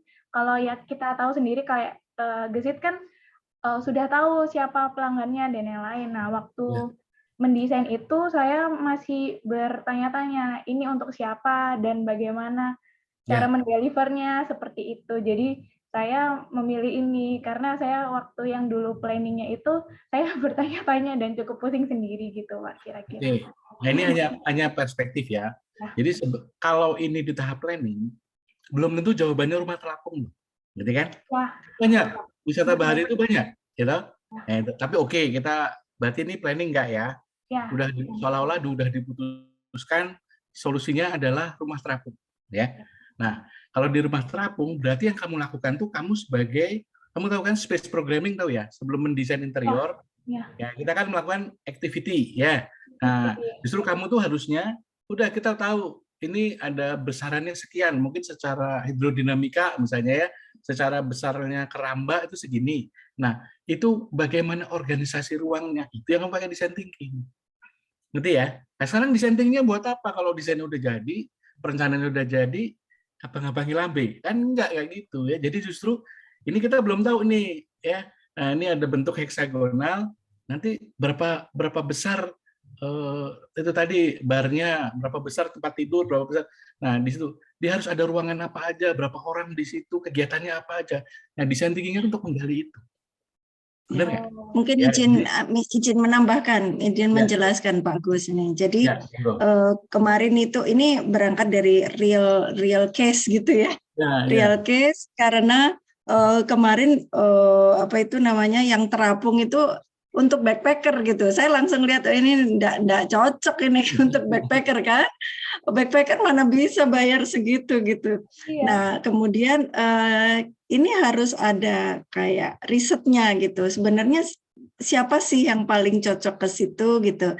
Kita sudah menduga kira-kira itu siapa. Pasti orang yang perlu experience, mungkin keluarga yang punya putra atau bagaimana gitu ya, pengen punya experience tidur di rumah apung, itu pun tetap harus divalidasi dengan interview dan sebagainya. Bisa jadi nanti mereka memang pengen, bisa jadi memang nggak pengen gitu loh. Kalau nggak pengen mungkin bisa kita bisa membuat rekomendasi bahwa nggak bisa itu untuk hotel kayaknya memang nggak visible gitu. Mungkin buat kafe aja atau bagaimana. Nah, tapi at least kan harus ada data ini ya.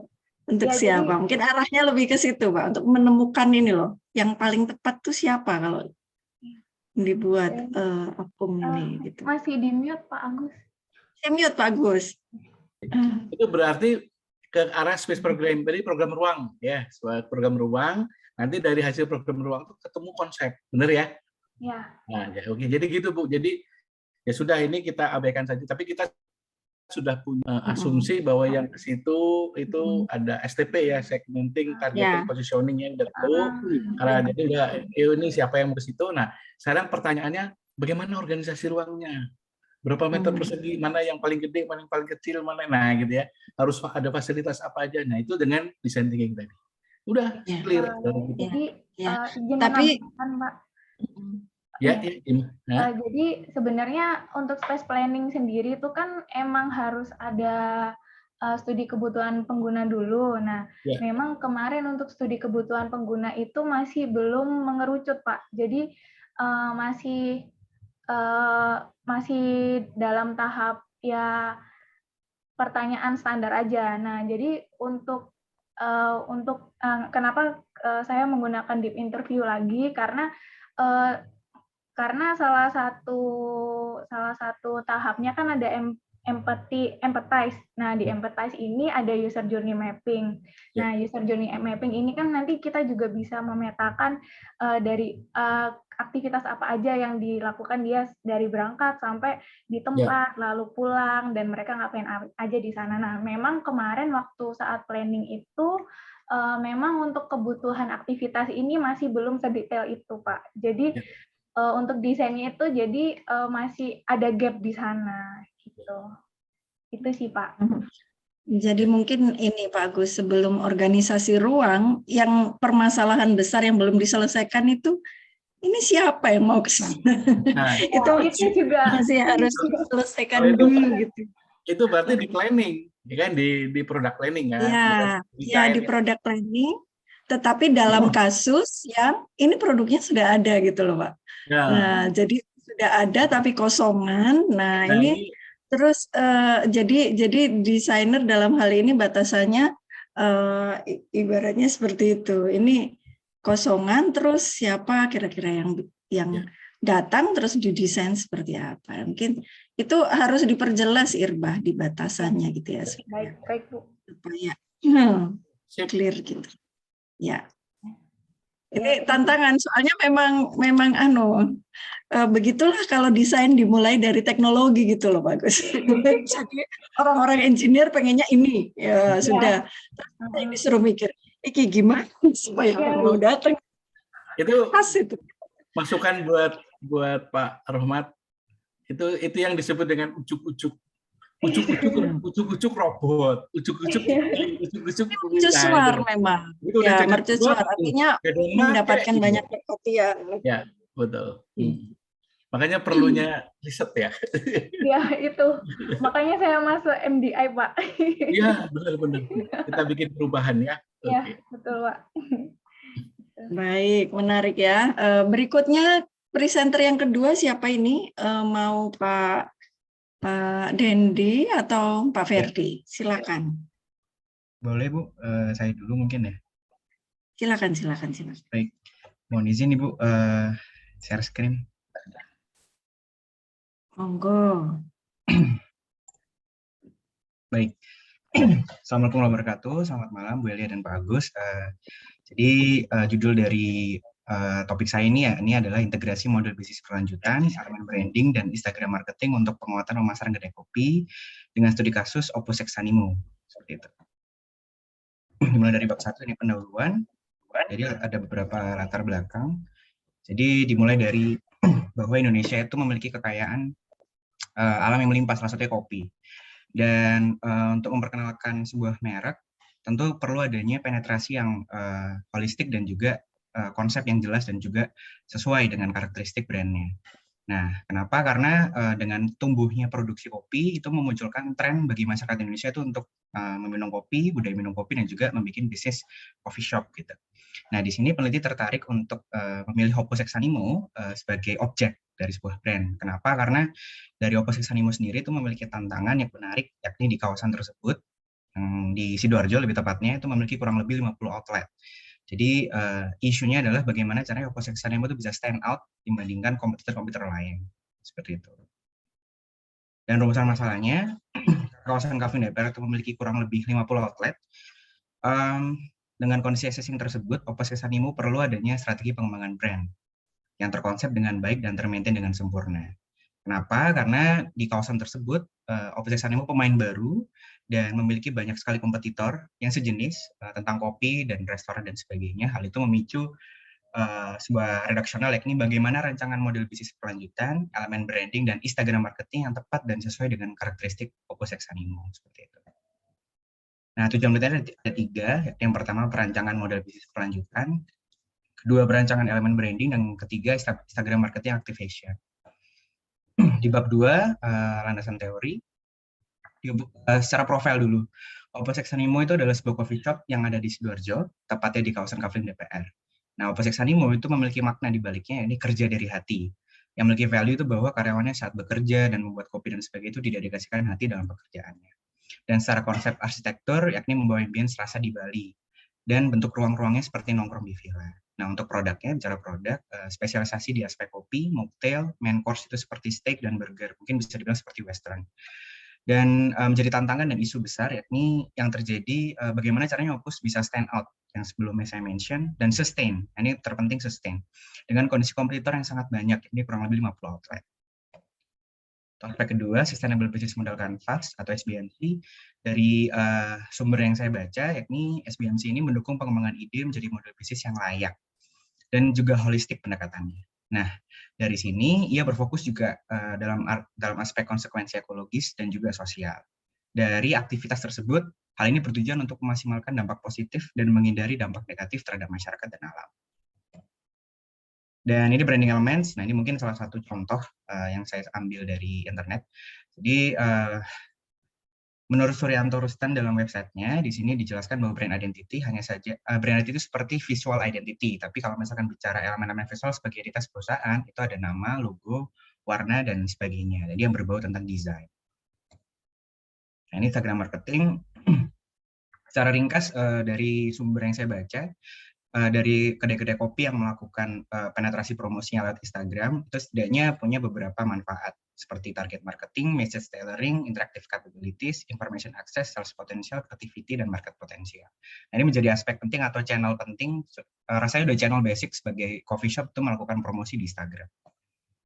Nah, ini plan terdahulu ada 4 penelitian. Jadi yang pertama membahas soal building brands identity, terus kedua sustainable business model, lalu yang ketiga redesign visual identity produk kopi, lalu yang keempat strategi promosi coffee shop melalui sosial media. Nah, dari keempat ini setidaknya sudah bisa menjadi landasan tentang redaksional penelitian saya, yakni yang menjelaskan tentang SBMC, lalu branding elements, dan juga yang terakhir Instagram marketing. Seperti itu. Nah, di web 3 di metode penelitian untuk lokasinya di Sidoarjo. Lalu waktunya ini mungkin estimasi Bapak Ibu, jadi Februari sampai Mei, dan metodenya menggunakan deskriptif observasional. Dan metode deskriptif ini adalah suatu metode dalam meneliti status kelompok manusia, objek, set kondisi, sistem pemikiran, atau suatu kelas peristiwa pada masa sekarang. Dan itu tujuan penelitiannya ada 3. Yang pertama perumusan model bisnis, penetapan konsep desain, perancangan akun Instagram seperti content planning dan sebagainya. Dan tujuan pertama ini dilakukan dengan wawancara, lalu evaluasi. Tujuan kedua dilakukan perancangan, lalu ada validasi, perbaikan, dan juga penciptaan. Nah, yang Instagram marketing ini perancangan. Nah, ini mungkin langkah-langkah secara garis besarnya. Dimulai dari perumusan. Nah, perumusan ini diawali dengan in-depth interview dan juga observasi. Dari situ saya bisa melihat dan juga bisa mengevaluasi model bisnis existing yang terjadi di lapangan.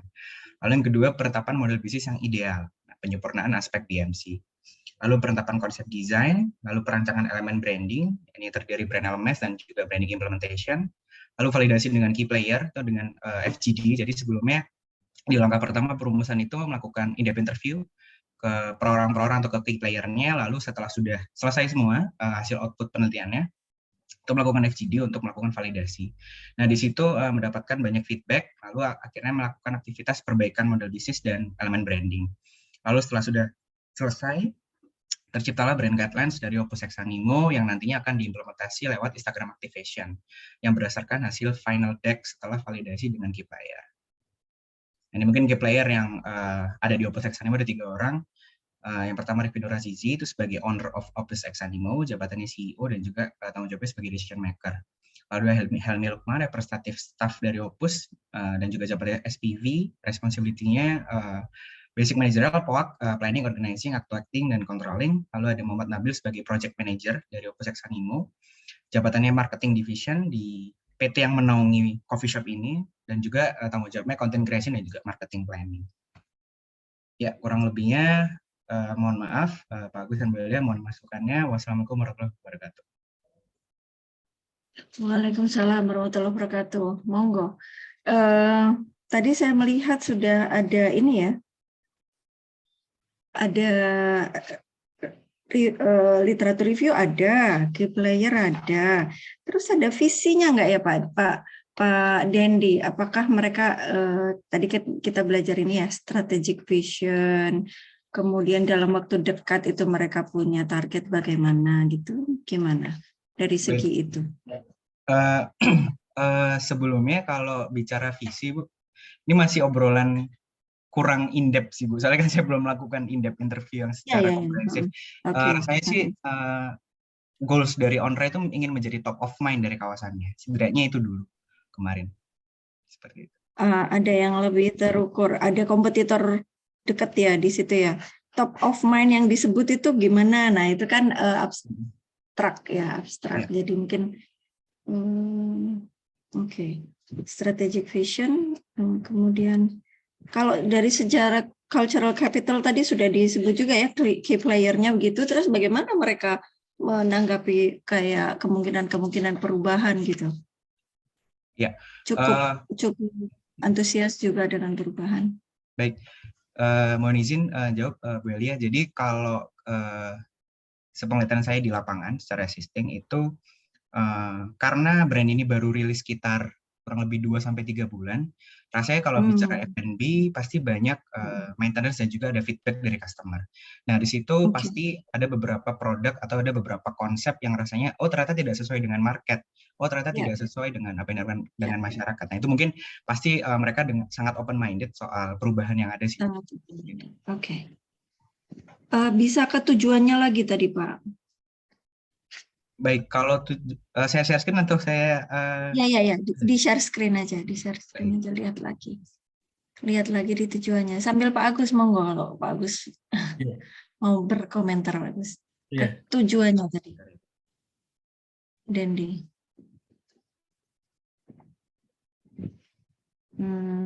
Jadi ini nanti model bisnisnya, elemen branding, aktivasi Instagram marketing. Gimana Pak? Ya, jadi saya mau nanya. Tadi judul ya. Judulnya boleh ditunjukin? Mas, judulnya rodok angel dipahami tadi. Integrasi model bisnis berkelanjutan, elemen branding. Nah ini yang mau diintegrasikan, model bisnis berkelanjutannya, elemen branding Instagramnya, atau penguatan Banyak banget pemasarannya. ya. Heeh. Nah, Mungkin perlu misalnya ya, fokus kalau di apa Mas? Ini kan ada perlu tiga kan fokus. loh, 3 judul ini kalau saya lihat ya. Ini tiga Baik, Bapak. judul yang mana ini? Lu jangan terlalu banyak maunya Mas. Iya, baik, Siji Bapak. satu tapi tercapai gitu. Yuk. Superman. Baik. Gimana? Ya, saya mau izin jawab, Pak Agus. Ya, Jadi kalau jadi. dari judul yang saya propose ini, saya punya pandangan bahwa model bisnis, elemen branding, dan juga Instagram marketing itu nanti ketiga variabel yang bisa berdampak pada pemasarannya si kedai kopinya, Bapak. Jadi kan kalau sependapat saya itu pemasaran itu bisa menyelesaikan sekitar 30% dari proses bisnis. Nah, setidaknya dari model bisnis yang ada, elemen branding yang ada, yang juga promosi yang ada, itu bisa semakin memperkuat sih, Pak. Seperti itu. Oke. Ini bisa digantikan satu kalimat nggak? Nah, gitu ya. Ya, supaya nggak ada kelihatan tiga gini.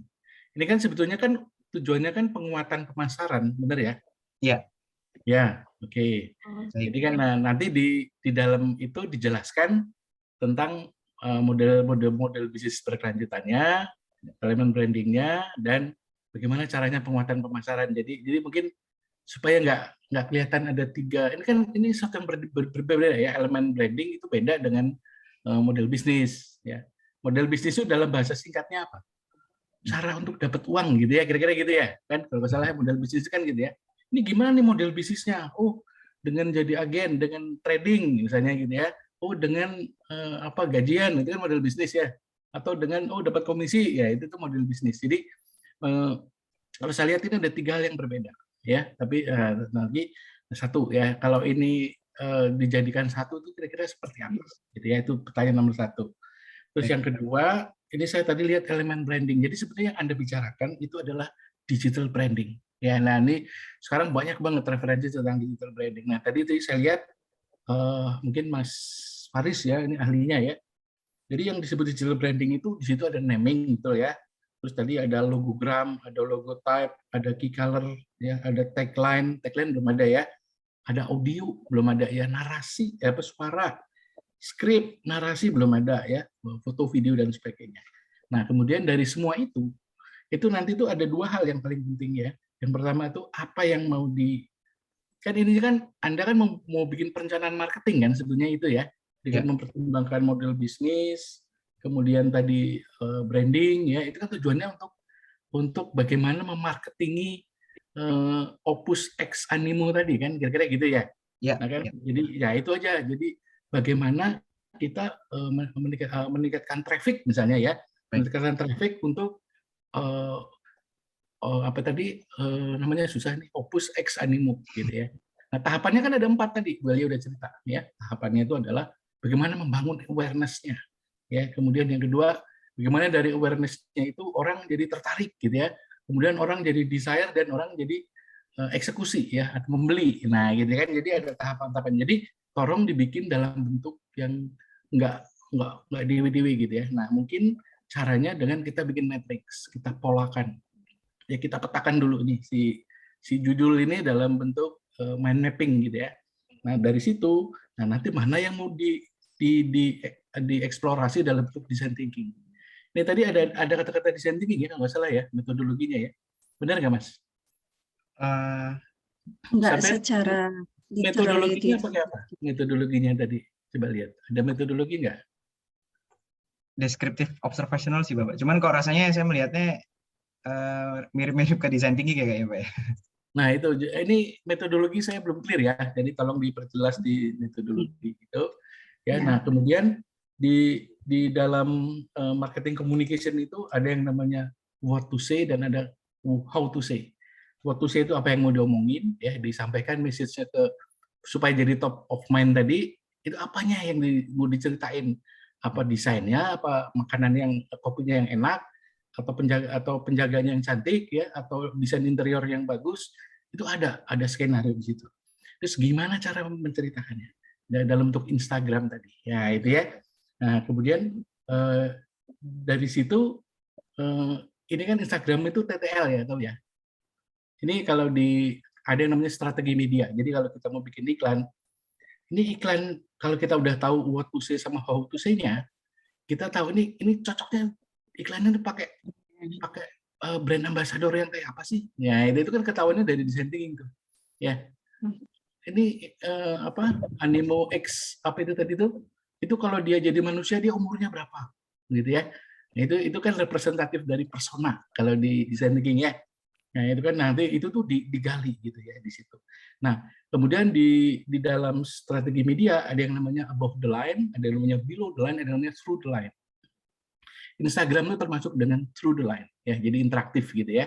Jadi orang tuh di IG kan orang bisa komen, bisa apa gitu ya. Nah, itu bisa DM, bisa gitu ya. Nah, jadi di sini saya kira apa strategi komunikasinya, karena kalau kita ngomong marketing ya, kita nggak lepas dari communication ya. Jadi strategi komunikasinya. Nah, itu mungkin perlu diperjelas di sini. Tadi 2 yang belum ada, saya lihat metodologi kita bahas dengan matang. Yang kedua strategi komunikasi. Di samping yang elemen-elemen branding mungkin perlu dilengkapi. Saran saya itu aja ya. Makasih. Ya. Makasih Terima Pak kasih, Agus. Pak Agus. Saya jadi kepikiran begini Mas Dendi ya. Kalau di design thinking itu hal pertama yang kita pikirkan itu kan selalu end user atau end buyer atau potential consumer gitu.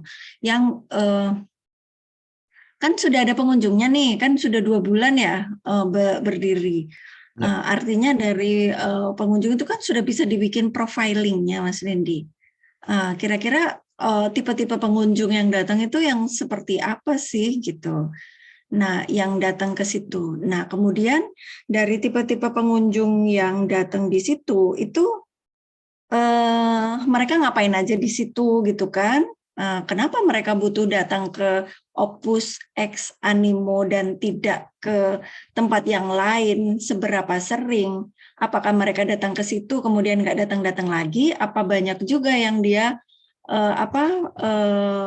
agak loyal gitu ya, frequently datang ke situ. Nah, yang frequently datang ke situ itu kenapa gitu.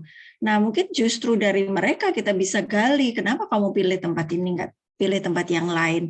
Kalau ternyata mereka datang karena diundang Pak Dendi, nggak enak sama Pak Dendi, nah itu kan berarti masih punya PR kita gitu. Tapi kalau ternyata mereka sudah kesadaran sendiri, tempatnya enak, ntar bikin pengen datang lagi. Nah, sebenarnya kalau saya sih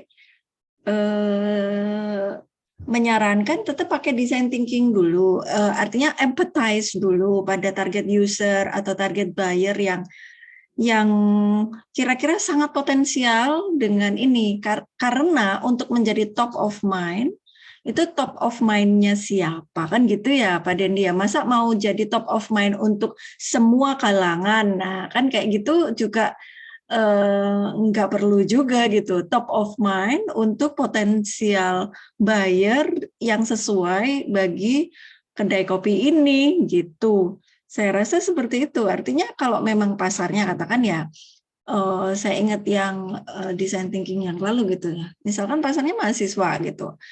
Nah, artinya kalau pasarnya mahasiswa, kita pengennya jadi top of mind di mahasiswa gitu kan, di benak mahasiswa itu udah nggak mikir yang lain-lainnya lagi deh, pasti mikirnya ke sini kan gitu kita jadinya. Nah, dengan demikian untuk mencapai bagaimana merumuskan strategi pemasaran yang sesuai, perancangan model bisnisnya itu jadi lebih terarah karena kita sudah tahu siapa user atau target pasar potensial kita gitu.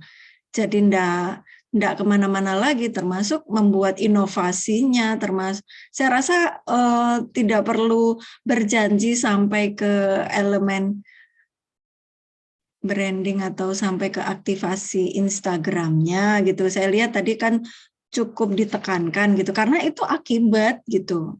Itu akibat yang otomatis ikut kalau misalkan kita sudah bisa menemukan strategi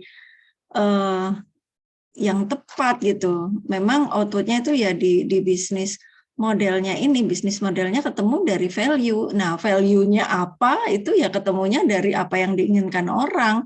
Orangnya yang mana, nah itu yang dicari dulu kan, akhirnya jadi gitu rentetannya Pak Dendi. Ya, mungkin seperti itu ya. Baik, terima kasih Bu Elia dan juga Pak Agus atas kritik dan masukannya. Ya, baik. Ini 824 ya. Gimana ini enaknya, Pak Ferdi? Mau sekarang atau diutang minggu depan? Sebenarnya saya ngikut Bu, cuma kalau sekarang kayaknya udah takut terlalu malam, mau di minggu depan Udah juga. tak terlalu malam ya. Mungkin nanti teman-teman jadi punya kalau teman-teman punya agenda jadi tidak ini. Oke, baik. Kalau begitu untuk minggu depan itu kan harusnya ada siapa saja nih? Reno, Budian, sama Mas Farel ya. Itu mungkin Mas Ferdi di ini ya, di ini berempat gitu. Nanti mungkin materi dari saya atau Pak Agus nanti singkat saja kita lanjutkan dengan itu sesi presentasi. Oh ya Bapak Ibu, jangan lupa untuk mengisi peer review evaluasi ya, karena di Google Form itu saya sudah membuat link Google Form itu untuk kita bagikan lagi ke teman-teman gitu ya, yang presentasi, termasuk juga untuk masukan buat kami. Memang saya tidak bisa membuat skala karena ini presentasi progres, artinya kalau teman-teman di awal-awal pasti belum bisa sampai ke ideasi gitu, tapi kalau yang presentasi di belakang-belakang pasti bisa sampai ideasi dan sebagainya. Anyway, apapun yang dipikirkan oleh teman-teman, mungkin teman-teman pernah punya pengalaman atau insight apa, silakan dibagikan kepada teman-teman yang presentasi. Nanti akan saya kirimkan secara berkala. Moga-moga teman-teman masih ingat ya presentasi Pak Dedi sama Mas Faris minggu lalu. Atau mungkin kalau berkenan boleh di-share gitu supaya teman-teman ingat gitu. Mas Faris dan Pak Dedi di WhatsApp group untuk yang hari ini ada 2 ya, Mas Dendi sama Mbak Irba. Itu Pak Ferdi minggu depan. Saya rasa mungkin itu untuk Pak Agus. Apakah ada tambahan lagi Pak Agus sebelum kita akhiri? Cukup Bu, cukup. Ya, baik. Kalau tidak ada tambahan